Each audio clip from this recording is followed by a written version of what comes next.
Hello, my lovely students. My name is Muskan Thakur and welcome back to Garhwal Education Hub. हमने 7th class का एक topic पढ़ा था जिसका नाम था इंटीजर. उसका इंट्रोडक्शन वीडियो हमने देखा. उससे ही रिलेटेड अब हम आज के क्वेश्चन सॉल्व करेंगे जो हमारी एक्सरसाइज 1.1 में है, चैप्टर 1 में दिया हुआ है, जिसमें क्वेश्चन में फर्स्ट में बोला गया है write down a pair of integer who some is -7.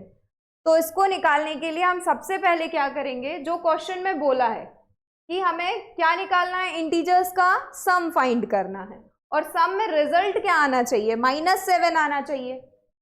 Pair लेना है, पॉजिटिव इंटीजर भी हो सकता है, वो हमारा नेगेटिव इंटीजर भी हो सकता है. सबसे पहले हम 2 डैश लेते हैं कि हमें 2 इंटीजर लेना है. उन दोनों का जो सम होगा वो क्या आना चाहिए, हमारा सम आना चाहिए -7. अब हमने साइन कन्वर्जन में सीखा था कि जिसके पास जिस इंटीजर बड़े इंटीजर के पास माइनस होगा तो माइनस आएगा हमारा. तो यहाँ अगर माइनस हमको दिया है तो एक इंटीजर हम ऐसा लेंगे बड़ा वाला जिसके पास कौन सा साइन होना चाहिए, माइनस का. यदि हम यहाँ ले लेते हैं -8 लिया, -8 के सामने माइनस का साइन है और यहाँ पर हमने लिया 1 के सामने कौन सा साइन है, प्लस. तो ये दोनों इंटीजर्स हैं. अब इनको अगर हम सेपरेट ऐड करते हैं तो प्लस माइनस माइनस हो जाएगा. तो रिजल्ट क्या मिलेगा यहाँ से हमको, -7. ऐसे ही हम एक और एग्जांपल ले लेंगे. सबसे पहले आप क्या करना, 2 डैश खींचना और उसमें साइन बनाना कि अगर हमें सम दिया है तो प्लस लगाएंगे. हम दोनों का सम हमारा क्या आना चाहिए, -7. यदि आप दोनों नेगेटिव इंटीजर लेते हैं, यदि आपने यहाँ पे लिया -6 और यहाँ लिया आपने -1, तो यहाँ पर क्या होगा, प्लस साइन अंदर जाके साइन चेंज नहीं करेगा, एज इट इज यही वैल्यू आएगी. माइनस माइनस प्लस हो जाएगा और साइन किस चीज़ का आएगा, माइनस का. हमको -7 वापस मिल गया. तो हम नेगेटिव पॉजिटिव इंटीजर लेके भी ये चीज़ ला सकते हैं और दोनों नेगेटिव इंटीजर लेके भी ये ला सकते हैं. तो यहाँ से हमें ये सॉल्व हुआ हमारा कि सम इज -7. बस हमारा बीच वाला जो पोर्शन है जिसमें हमको बोला है सम करना, सम मतलब प्लस करना है, तो ये प्लस करने पर हमें रिजल्ट में मिल गया -7. ऐसे ही सेकेंड में हमको बोला है कि इसका डिफरेंस क्या होना चाहिए, -10. अब हम सबसे पहले 2 डैश लेंगे क्योंकि क्या बोला है, पेयर ऑफ इंटीजर. 2 पेयर लेने हैं हमको. पेयर ऑफ इंटीजर क्या होना चाहिए, उसका डिफरेंस क्या आना चाहिए, -10.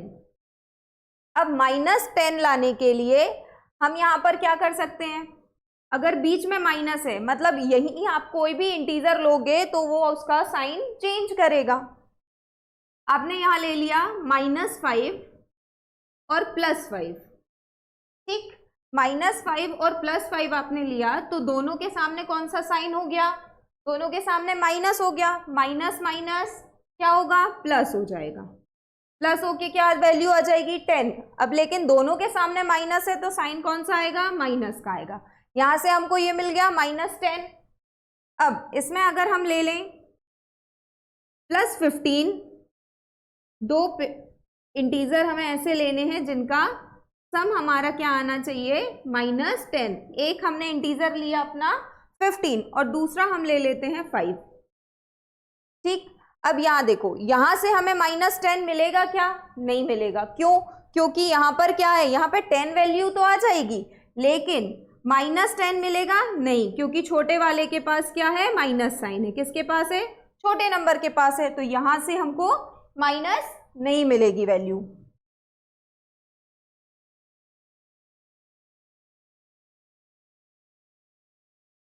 अब यहाँ पे यदि आप 25 लिखते हैं, ठीक है, ये 2 इंटीजर हो गए. अब 25 में से आपने 15 को सब्ट्रैक्ट किया तो भी आपको 10 मिलेगा, मिल जाएगा.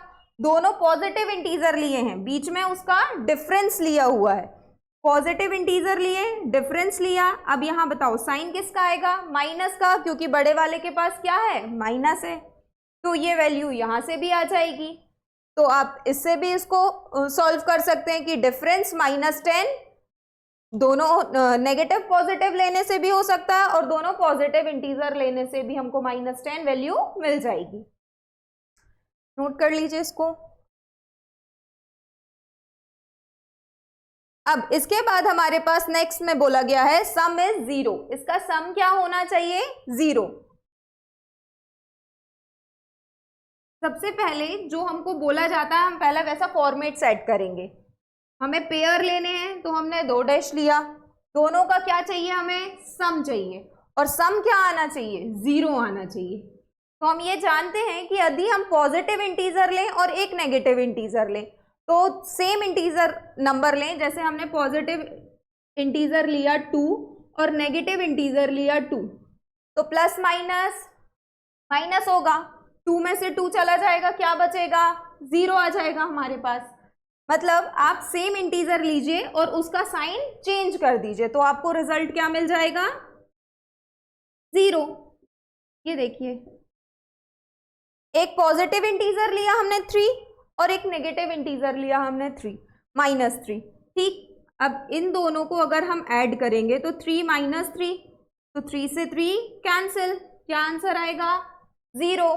तो यहां से हमको इन तीनों के आंसर मिल गए। सम इज -7 कैसे निकालेंगे, डिफरेंस इज -10 कैसे फाइंड करेंगे, और सम इज 0 कैसे निकालेंगे, ये आप नोट कर लीजिए। फिर हम नेक्स्ट क्वेश्चन पे चलते हैं।